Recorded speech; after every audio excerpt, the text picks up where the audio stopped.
ভারতের উত্তরপ্রদেশে ঘটে গেছে এক অদ্ভুত ঘটনা। চিকিৎসকদের কাছে ব্রেন ডেড ঘোষিত এক নারী অ্যাম্বুলেন্সের ধাক্কায় হঠাৎ আবার শ্বাস নিতে শুরু করেছেন। পরিবারের সদস্যরা এটিকে অলৌকিক ঘটনা বলে মনে করছেন।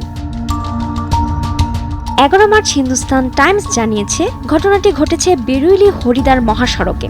স্থানীয় সংবাদ মাধ্যমের তথ্য অনুযায়ী ভিনিতা শুক্লা নামের নারী গত 22 ফেব্রুয়ারি বাড়ির কাজ করার সময় হঠাৎ অজ্ঞান হয়ে পড়েন। পরে তাকে চিকিৎসার জন্য বেরুইলির একটি হাসপাতালে নেওয়া হয়। সেখানে পরীক্ষা নিরীক্ষার পর চিকিৎসকরা জানিয়েছেন তার মস্তিষ্কের কার্যক্রম প্রায় বন্ধ হয়ে গেছে এবং তিনি ব্রেন ডেড অবস্থায় আছেন।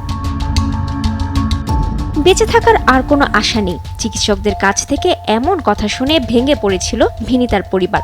গত 24 ফেব্রুয়ারি তাকে শেষকৃত্যের জন্য বাড়িতে নিয়ে যাওয়ার সিদ্ধান্ত হয়। তার স্বামী কুলদীপ কুমার শুক্লা জানান, সেই সময় ভিনিতা শ্বাস নিচ্ছিলেন না, শুধু খুব দুর্বলভাবে হৃদস্পন্দন চলছিল।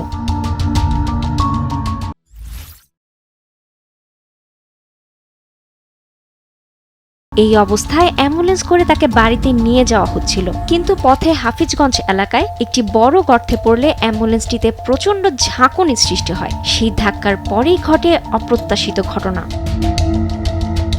কুলদীপ জানান, গর্তে পড়ার পর অ্যাম্বুলেন্সটি জোরে দুলে ওঠে। ঠিক তার পরপরই ভিনিতা হঠাৎ স্বাভাবিকভাবে শ্বাস নিতে শুরু করেন। বিষয়টি দেখে পরিবারের সদস্যরা বিস্মিত হয়ে যান এবং দ্রুত শেষকৃত্যের সব প্রস্তুতি বন্ধ করে দেন। এরপর তাকে দ্রুত নিউরোসিটি হাসপাতালে নেওয়া হয়। সেখানে চিকিৎসকেরা পরীক্ষা নিরীক্ষা করে নতুন করে চিকিৎসা শুরু করেন। চিকিৎসকদের মতে প্রয়োজনীয় পরীক্ষা, সঠিক রোগ নির্ণয় এবং পরবর্তী চিকিৎসার ফলে ভিনিতার শারীরিক অবস্থার দ্রুত উন্নতি ঘটে।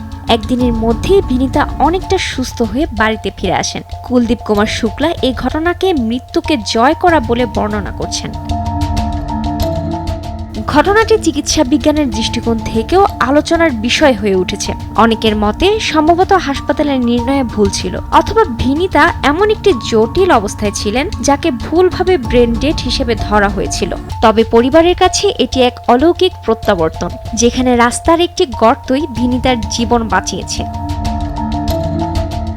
রুবায়েত তানজুম, দেশ টিভি।